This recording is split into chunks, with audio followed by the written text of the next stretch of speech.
A Era Viking foi um período de transformação radical. Não estamos falando de simples saqueadores. Esta saga épica combina ataques brutais, explorações marítimas ousadas, comércio global e uma profunda mitologia nórdica que redefiniu a Europa. Para entender como esses povos moldaram o mundo, precisamos explorar suas raízes, batalhas, jornadas e deuses. Curta, inscreva-se e compartilhe. Vamos começar. O surgimento da Era Viking não pode ser atribuído a um único evento, mas sim a uma confluência de fatores socioeconômicos, demográficos e tecnológicos. Antes do famoso ataque a Lindisfarne em 793 d.C., os povos escandinavos, noruegueses, dinamarqueses e suecos viviam em sociedades tribais e reinos nascentes, frequentemente envolvidos em conflitos internos. Eles eram agricultores, pescadores, artesãos e marinheiros experientes. A principal força motriz inicial por trás da expansão viking foi, em grande medida, a superpopulação relativa das terras agrícolas escandinavas e a busca por riqueza e prestígio, especialmente por parte dos jovens nobres que desejavam se destacar fora da rígida hierarquia de suas casas. A tecnologia naval foi o fator crucial que possibilitou o sucesso. O navio viking, ou navio dragão, e o Knarr, navio mercante, são testemunhos de um domínio da construção naval sem paralelo no norte da Europa naquela época. Os navios vikings não eram apenas rápidos e estáveis em mar aberto, mas seu calado raso permitia que navegassem rio acima, penetrando no coração das terras inimigas. Essa combinação de velocidade, capacidade de ataque surpresa e mobilidade fluvial tornou as defesas costeiras da Europa Ocidental ineficazes contra os ataques iniciais. Na Europa continental e nas Ilhas Britânicas, os reinos eram fragmentados ou relativamente fracos, oferecendo alvos ricos e mal defendidos, como mosteiros. Esses centros de culto não apenas abrigavam tesouros de ouro, prata e manuscritos, mas também eram centros de conhecimento, cuja destruição ou saque representavam um golpe simbólico e material. A riqueza e os bens obtidos nessas primeiras viagens funcionaram como um ciclo de retroalimentação positiva. O sucesso financiou expedições maiores, atraindo mais homens e elevando o status dos líderes vikings bem-sucedidos. A imagem mais duradoura dos vikings é a do guerreiro empunhando um machado, uma reputação forjada no fogo de seus ataques. Desde o ataque a Lindisfarne, os ataques intensificaram-se em frequência e escala, evoluindo de simples atos de pirataria para campanhas militares organizadas com objetivos políticos e territoriais. Os dinamarqueses concentraram-se predominantemente na Inglaterra e na França. Na Inglaterra, a Grande Armada Pagã, que chegou em 865 d.C., marcou uma mudança paradigmática. Não se tratava mais de mero saque, mas de conquista. Sob a liderança de homens como Ivar, o Desossado, e Halfdan, os vikings desmantelaram a heptarquia anglo-saxônica, conquistando a Nortúmbria, a Anglia Oriental e grande parte da Mércia. Somente o reino de Wessex, sob o comando de Alfredo, o Grande, resistiu com sucesso. O Tratado de Wedmore, em 878 d.C., formalizou a divisão da Inglaterra, estabelecendo a Danelaw, uma vasta região sob controle legal e político dinamarquês. Este assentamento não era apenas militar. Foi a integração de colonos vikings que trouxeram suas leis, costumes e idioma, deixando uma marca indelével na cultura inglesa. No continente, os vikings dinamarqueses e noruegueses navegaram por rios como o Sena, o Loire e o Garona, sitiando importantes cidades, incluindo o famoso Cerco de Paris, entre 885 e 886 d.C. A solução para a ameaça viking na França surgiu em 911 d.C., quando o rei Carlos o Simples concedeu ao líder viking Rollo uma porção do território que se tornaria a Normandia, a terra dos nórdicos. Rollo e seus descendentes, os normandos, assimilaram-se rapidamente, adotando o cristianismo e o francês, mas mantendo a audácia militar e as habilidades organizacionais dos vikings. Ironicamente, um século e meio depois, esses descendentes dos vikings conquistariam a Inglaterra em 1066, pondo fim à Era Anglo-Saxônica. Os noruegueses, por sua vez, dirigiram-se para o oeste, colonizando as ilhas Shetland, as ilhas Orkney, as Hébridas e a ilha de Man, estabelecendo bases que serviram para a agricultura, o comércio e a pirataria. Eles fundaram reinos marítimos com assentamentos como Dublin, que se tornou um importante centro do poder e do comércio viking na Irlanda. Os suecos, ou varangianos, olharam para o leste. Navegando pelos rios da Europa Oriental, como o Dnieper e o Volga, eles estabeleceram rotas comerciais que ligavam o Mar Báltico ao Império Bizantino e aos califados muçulmanos. Eles fundaram entrepostos comerciais fortificados que eventualmente se tornaram as primeiras entidades políticas eslavas, como Kiev e Novgorod. A crônica de Nestor narra o convite feito ao líder Vareg Húrik para governar os eslavos, lançando as bases da Rus de Kiev, precursora do Estado russo. Os varegues também serviram como mercenários de elite na guarda vareg dos imperadores bizantinos em Constantinopla, uma força formidável conhecida por sua lealdade e ferocidade. O guerreiro viking, o viking, não era apenas um predador, fazia parte de uma sociedade hierárquica. Existia a figura do berserker, guerreiros que supostamente entravam em transe de fúria em combate, e o Drengr, o homem corajoso e leal. A guerra era uma atividade sazonal, frequentemente realizada por grupos de homens livres que se uniam sob o comando de um chefe durante o verão, retornando às suas fazendas no inverno. A disciplina e a organização desses grupos, juntamente com seu armamento superior, incluindo espadas de ferro forjado, cotas de malha e escudos redondos, lhes conferiam uma vantagem tática significativa nos confrontos iniciais. Para além da violência, os vikings foram exploradores e comerciantes excepcionais. O comércio era a força vital de suas expedições. A necessidade de bens de luxo, prata islâmica, seda bizantina, especiarias e recursos estratégicos, escravos, peles, madeira, impulsionou o desenvolvimento de rotas comerciais em todo o hemisfério norte. Assentamentos importantes como Hedeby, na Dinamarca, Birka, na Suécia, e Kaupang, na Noruega, prosperaram como nós em uma rede comercial que se estendia da Groenlândia a Bagdá. Os vikings atuavam como intermediários transportando mercadorias do extremo norte e leste, âmbar, peles de marta, marfim de morsa, escravos, em troca de prata, moedas, tecidos finos e armas. A prata islâmica, obtida por meio de rotas orientais, foi a principal forma de riqueza e moeda durante grande parte da era viking. O aparecimento de tesouros de moedas árabes na Escandinávia é um testemunho silencioso da vasta extensão de seus contatos comerciais.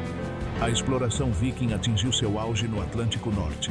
Impulsionados pela superpopulação, por lutas políticas internas e pela busca de novas pastagens, os noruegueses aventuraram-se cada vez mais para o oeste. A Islândia foi a primeira grande descoberta e colonização. A partir de 870 d.C., colonos, muitas vezes fugindo da crescente autoridade de reis como Harald Cabelo Belo, se estabeleceram na Islândia.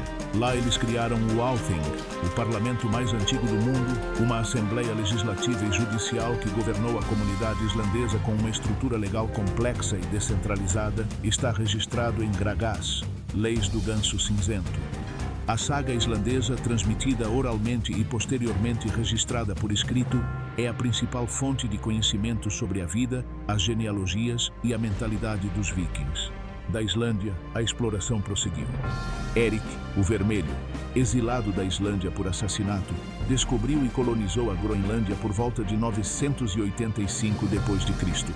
Os assentamentos orientais e ocidentais da Groenlândia eram comunidades vikings que persistiram por quase 500 anos, mantendo um equilíbrio precário entre agricultura, pastoreio e caça de morsas, enquanto negociavam marfim valioso com a Europa. O auge da exploração é, sem dúvida, a descoberta e as tentativas de colonização da América do Norte. De acordo com as sagas dos groenlandeses e a saga de Erik, o Vermelho, Leif Erikson, filho de Erik, o Vermelho, navegou para o oeste e descobriu uma terra que chamou de Vinlândia, identificada pela maioria dos arqueólogos com Lance ou Meadows em Terra Nova, Canadá, um sítio que contém os vestígios inconfundíveis de um assentamento nórdico. Embora o assentamento em Vinland tenha sido de curta duração, provavelmente devido a conflitos com os povos indígenas, Skrælings, e a distância dos centros de poder, esse fato consolida os vikings como os primeiros europeus conhecidos a pisar no continente americano, quase 500 anos antes de Cristóvão Colombo. A era viking desenvolveu-se na encruzilhada do paganismo nórdico e do cristianismo. Para entender a psique viking, especialmente sua coragem na guerra, é imprescindível compreender sua mitologia e seu conceito de destino. O paganismo nórdico não era uma religião dogmática com uma escritura sagrada unificada, mas um conjunto de mitos, rituais e crenças profundamente enraizados na natureza e na guerra. O cosmos nórdico era dividido em 9 mundos, unidos pela árvore cósmica Yggdrasil. O mundo dos homens era Midgard. Asgard era o lar dos deuses Aesir e Vanaheim, o lar dos deuses Vanir. Os principais deuses eram Odin, o pai de todos, deus da guerra, da sabedoria, da poesia e da magia. Odin era um deus complexo, frequentemente associado aos êxtases da batalha e ao conhecimento oculto. Ele governava de Valhalla, o grande salão onde as valquírias recolhiam os guerreiros caídos, Einherjar. Thor, o deus do trovão, protetor de Midgard e o mais popular entre o povo comum. Seu martelo Mjolnir era um símbolo de força e proteção contra gigantes. Jotnar, Freya, deusa do amor, da fertilidade, da guerra e da magia. Seidr, Freyr, deus da fertilidade, da chuva e da luz do sol. O conceito central da vida viking era o de destino ou camada de destino, e Heli, lutar. A vida de cada indivíduo era entrelaçada pelas nornas, que teciam os fios do destino ao pé de Yggdrasil. Contudo, embora o destino final da vida estivesse predeterminado, a forma como se enfrentava a vida definia o seu propósito. Morrer bravamente em batalha não só garantia a entrada em Valhalla, como também deixava um legado de honra que transcendia a inevitabilidade da morte. Essa ênfase na coragem e na fama eterna contribuiu para a ferocidade em combate. Curta, inscreva-se e compartilhe. O fim do mundo, ou Ragnarok, era um conceito crucial. Foi a batalha final na qual deuses e homens lutariam contra as forças do caos, lideradas por Loki e os gigantes. O mundo seria destruído e depois renasceria, um ciclo de destruição e renovação que refletia a visão cíclica da natureza. Os ritos funerários refletiam a crença em uma vida após a morte. Os líderes eram frequentemente sepultados em barcos, repletos de bens e oferendas, às vezes incluindo escravos ou animais, para acompanhar o falecido através de Gjallarbrú, a ponte para o além. A descoberta do navio de Oseberg e do navio de Gokstad oferece uma visão rica desses ritos e do domínio artístico viking na escultura em madeira. O declínio da era viking foi um processo gradual de assimilação, conversão religiosa e consolidação do poder. À medida que os grupos vikings se estabeleciam e se tornavam elites governantes, como na Normandia, no Danelau ou na Rússia de Kiev, seus interesses mudavam da pilhagem para a estabilidade e o comércio. A conversão ao cristianismo foi o fator cultural mais significativo no final da era. Não foi um processo rápido ou uniforme. Muitas vezes, tudo começava com a elite, que via o cristianismo como a religião dos reinos ricos e poderosos da Europa. Casamentos dinásticos e alianças políticas desempenharam um papel importante. Figuras como o rei dinamarquês Harald Bluetooth, cujo monumento em Jelling se vangloria de ter convertido os dinamarqueses, e o norueguês Olaf II, São Olaf, foram fundamentais, por vezes impondo a nova fé à força. A cristianização levou à integração da Escandinávia na esfera cultural e política europeia. Foram estabelecidas dioceses, construídas igrejas e a estrutura social caminhou em direção a modelos feudais incipientes. A consolidação política na Escandinávia também marcou o fim da era viking. A formação de reinos unificados sob monarcas fortes como os da Noruega, por exemplo, Harald Hardrada, Dinamarca e Suécia, pôs fim aos antigos costumes de incursões em pequena escala. Esses reis direcionaram a energia militar nórdica para guerras internas ou para campanhas externas maiores e mais convencionais, frequentemente em nome da cristandade. O evento tradicionalmente citado como o fim da era viking é a Batalha de Stamford Bridge, em 1066. Ali, o rei norueguês Harald Hardrada, o último grande líder viking, foi derrotado e morto pelo rei inglês Harold Godwinson. 3 semanas depois, a conquista normanda da Inglaterra por Guilherme, o Conquistador, um descendente assimilado de Rolo, demonstrou que o poder nórdico não se manifestava mais por meio de incursões pagãs, mas por meio de uma força organizada e cristianizada. A era viking deixou um legado inegável na história mundial. Em termos genéticos, os estudos mostram uma mistura considerável de populações nas Ilhas Britânicas e no Atlântico Norte. Linguisticamente, o inglês moderno está repleto de empréstimos do nórdico antigo, incluindo palavras do dia a dia como sky, céu, take, tomar, fellow, companheiro, e law, lei. Nomes de lugares que terminam em by, cidade, ou thorp, vila, no Reino Unido apontam para antigos assentamentos dinamarqueses. Artisticamente, o estilo Urnes e outros estilos de arte viking, entalhe em madeira, trabalho em metal, exibem um dinamismo único. Seu sistema jurídico, a comunidade islandesa, foi uma experiência política notável em governança sem um executivo centralizado. Em última análise, a história dos vikings é a de um grupo de povos que, impulsionados pela necessidade, ambição e superioridade naval, derrubaram barreiras geográficas e culturais. Eles transformaram o mapa da Europa, fundaram estados, estabeleceram rotas comerciais e deixaram para trás um conjunto de mitos e sagas que continuam a fascinar e a fornecer uma rica fonte de inspiração até hoje, provando que eram muito mais do que meros bárbaros. Eram guerreiros, exploradores, comerciantes e os arquitetos de sua própria era formidável. O estudo dos vikings hoje se baseia em uma combinação de sagas, arqueologia e análise genética, muitas vezes desafiando a imagem unilateral do saqueador para revelar uma sociedade complexa e estratificada que estava constantemente em movimento, buscando novos horizontes de glória, riqueza e assentamento. A sociedade viking, apesar de sua reputação de caos e guerra, era altamente estruturada. Era dividida principalmente em 3 classes, conforme descrito no poema Edda Ríkstula: os Thralls, escravos; os Carls, homens livres ou camponeses; e os Jarls, nobres. Os Thralls constituíam a base da economia, obtidos principalmente através de capturas em incursões ou por nascimento. Eles não tinham direitos e podiam ser comprados, vendidos ou abatidos. A escravidão viking não era racial, mas social, e um escravo podia, em teoria, comprar sua liberdade. Os Carls constituíam a vasta maioria da população. Eles eram proprietários de terras, agricultores, artesãos e, crucialmente, os guerreiros que formavam a maior parte das expedições. Sua vida girava em torno da administração da fazenda, Boer, que era a unidade econômica e social fundamental. A mulher livre, Husfreyja, na sociedade viking, gozava de considerável autoridade, administrando as finanças e tendo as chaves da casa. Eles podiam herdar propriedades, pedir o divórcio e eram respeitados em seu papel. Os Jarls eram a aristocracia guerreira, os grandes proprietários de terras e líderes de frotas. Foram eles que organizaram os grandes ataques e mantiveram o poder militar e político, muitas vezes lutando pelo título de Konungur, rei. Curta, inscreva-se e compartilhe. A lei era oral e administrada no Thing, uma assembleia de homens livres que servia como parlamento e tribunal de justiça. O Thing era vital para a coesão social, para a resolução de disputas de sangue, para o estabelecimento de leis e para o julgamento de casos. A justiça viking era baseada em compensação monetária, vergild, para evitar os ciclos intermináveis de vingança de sangue. Os vikings eram artesãos habilidosos, especialmente no trabalho com madeira, metal e tecidos.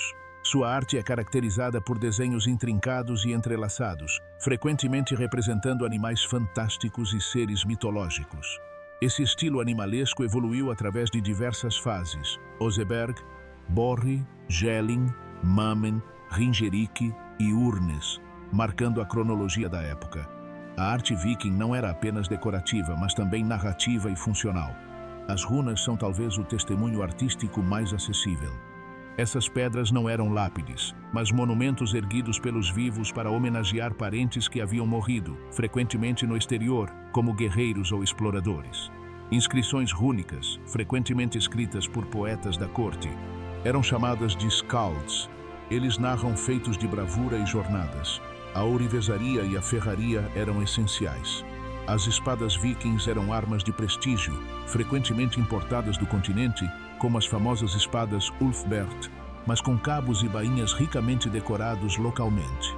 Joias como broches, torques e pulseiras de prata ou ouro não eram apenas ornamentos, mas também formas de ostentação de riqueza e meios de pagamento, frequentemente cortadas em pedaços, prata fragmentada, durante as transações.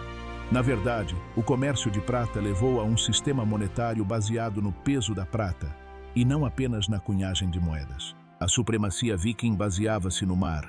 O próprio design de seus navios representou uma revolução tecnológica. O navio viking era usado principalmente para fins bélicos e exploração rápida. Era comprida, estreita e simétrica, impulsionada por velas e remos, capaz de atingir altas velocidades. Sua característica mais importante era o já mencionado calado reduzido, que lhe permitia deslizar sobre bancos de areia e atracar diretamente em qualquer praia ou navegar rio acima sem a necessidade de portos ou infraestrutura. Isso lhes conferiu uma vantagem tática surpresa insuperável. O uso de remos também significava que eles não dependiam do vento, uma vantagem crucial em canais estreitos ou durante manobras de assalto. Os knarrs mais largos e profundos eram usados para o comércio e para o transporte de longa distância de colonos e gado. Eles se baseavam mais em velas quadradas. Em combates navais, os vikings frequentemente amarravam seus navios proa a proa, criando uma plataforma de combate estável, uma espécie de fortaleza flutuante, a partir da qual podiam enfrentar o inimigo em combate corpo a corpo. Em terra, a formação mais comum era a muralha de escudos, Skjaldborg, uma tática defensiva e ofensiva formidável, onde os guerreiros se alinhavam ombro a ombro com escudos sobrepostos. A velocidade de seus movimentos e a ferocidade do ataque inicial, muitas vezes liderado pelos berserkers, foram suficientes para romper as formações de seus adversários menos disciplinados. O impacto dos vikings foi paradoxal: destruição e criação. Eles destruíram o sistema monástico da Irlanda Antiga e dizimaram os reinos anglo-saxões, mas, simultaneamente, criaram uma rede comercial que revitalizou a economia europeia e fundaram entidades políticas duradouras. A Era Viking, que se estendeu aproximadamente do final do século VIII até meados do século XI, não foi simplesmente um período de incursões e pilhagens, mas uma dinâmica complexa de exploração, comércio, povoamento e interação cultural que remodelou a face da Europa. A imagem popular do guerreiro sedento de sangue com um machado deu lugar, graças à arqueologia e à linguística, a uma apreciação mais matizada do viking que era tanto um comerciante astuto e um colono paciente quanto um guerreiro formidável. O impacto desses povos nórdicos foi sentido desde as estepes da Rússia até as costas da América do Norte, deixando uma marca indelével na política, no direito, na língua e na imaginação modernas. O catalisador para o início da Era Viking continua sendo um tema de debate acadêmico. Os fatores propostos incluem a superpopulação na Escandinávia, a busca por novas rotas comerciais e riquezas, e melhorias na tecnologia naval, particularmente a construção do Knarr, navio mercante, e do navio viking, Drakkar, e a atração das riquezas relativamente fáceis de obter dos centros monásticos das Ilhas Britânicas, como o famoso ataque a Lindisfarne em 793. Esses navios longos com seu calado raso e grande capacidade de manobra permitiram aos vikings subir os rios, penetrando profundamente no continente e superando as defesas costeiras tradicionais. As incursões iniciais rapidamente deram lugar à ocupação e colonização. Nas Ilhas Britânicas, os grandes exércitos pagãos do século IX desmantelaram reinos anglo-saxões inteiros. Os vikings não apenas roubaram, mas também permaneceram para cultivar a terra. A consolidação da influência nórdica cristalizou-se na Danelau, uma região no leste e norte da Inglaterra onde prevaleciam as leis e os costumes dinamarqueses. Não se tratou de um simples interregno militar, mas de uma profunda infusão da cultura jurídica nórdica. Os costumes do Danelau enfatizavam, por exemplo, o uso de júris locais, um sistema que estabeleceu um precedente fundamental para o desenvolvimento posterior do direito consuetudinário inglês. O vocabulário nórdico também se infiltrou no inglês antigo, contribuindo com milhares de palavras do dia a dia, como sky, skill, give, take. Esse processo de síntese culminou na figura de Canuto, o Grande, a partir de 1016 na Dinamarca, que conseguiu unir os tronos da Inglaterra, Dinamarca e Noruega em um império do Mar do Norte. Canuto, um governante cristão e astuto, não apenas conquistou, mas governou com um respeito codificado tanto pelas leis anglo-saxônicas quanto pelas dinamarquesas. A paz e a estabilidade que Canuto trouxe ao Danelau facilitaram o comércio e a assimilação pacífica, encerrando o ciclo de guerra e abrindo caminho para um governo estruturado. Seu reinado, assim como o de seus predecessores e sucessores vikings, garantiu que o direito e a administração da Inglaterra evoluíssem a partir de uma síntese anglo-nórdica, preparando o terreno para as reformas normandas posteriores. Paradoxalmente, o grupo que obteve maior sucesso em termos de assimilação e projeção do poder viking foi aquele que abandonou mais rapidamente suas raízes linguísticas: os normandos. Originalmente vikings dinamarqueses e noruegueses que se estabeleceram no norte da França sob a liderança de Rollo no século X, os normandos adotaram a língua, a religião e muitos costumes da cultura francesa. No entanto, seu vigoroso espírito militar, manifestado na construção de castelos com fossos e em suas habilidades administrativas e organizacionais, continuou a se espalhar. Após a conquista da Inglaterra em 1066 por Guilherme, o Conquistador, os normandos transformaram radicalmente a paisagem, a aristocracia e a língua inglesa. Para além da Inglaterra, a sua influência estendeu-se por todo o Mediterrâneo, estabelecendo reinos na Sicília e no sul da Itália, com os Hauteville, e desempenhando um papel crucial nas cruzadas no Médio Oriente. Os normandos tornaram-se a personificação da tenacidade e adaptabilidade viking, traduzindo seu espírito explorador e guerreiro para um contexto feudal e cristão. Simultaneamente no leste, os vikings suecos, conhecidos como Rus, seguiram as rotas fluviais através das vastas florestas da Europa Oriental. Estabeleceram centros comerciais e fortalezas que ligavam o Mar Báltico a Bizâncio e ao mundo islâmico. A Rússia de Kiev, fundada por líderes varegues como Rurik, consolidou um vasto território. Embora a liderança fosse originalmente nórdica, a população e a cultura tornaram-se profundamente eslavizadas, mantendo, contudo, a estrutura comercial e de governança de seus fundadores. Esse estado se tornaria a semente das futuras nações da Rússia, Bielorrússia e Ucrânia, demonstrando a capacidade dos vikings de serem catalisadores para a formação de estados em territórios distantes. A história do assentamento viking na Groenlândia oferece uma coda melancólica ao impulso exploratório da era viking, marcando o ponto em que a ambição nórdica encontrou os limites intransponíveis do mundo natural. No final do século X, o carismático e astuto Erik, o Vermelho, exilado da Islândia por assassinato, liderou um grupo de colonos até as costas geladas da Groenlândia. Ao nomear a terra de Greenland, Groenlândia, em uma estratégia de marketing destinada a atrair mais colonos, ele lançou as bases da comunidade. Surgiram dois assentamentos principais: o assentamento oriental, Aistribygd, e o assentamento ocidental, Vestribygd. Durante quase 500 anos, esses colonizadores se agarraram a essas terras árticas, mantendo um estilo de vida que era uma mistura precária de cultura nórdica tradicional e adaptações impostas por um clima que, embora mais ameno do que o atual, era implacavelmente extremo. A vida na Groenlândia viking era caracterizada por uma economia de subsistência cuidadosamente planejada.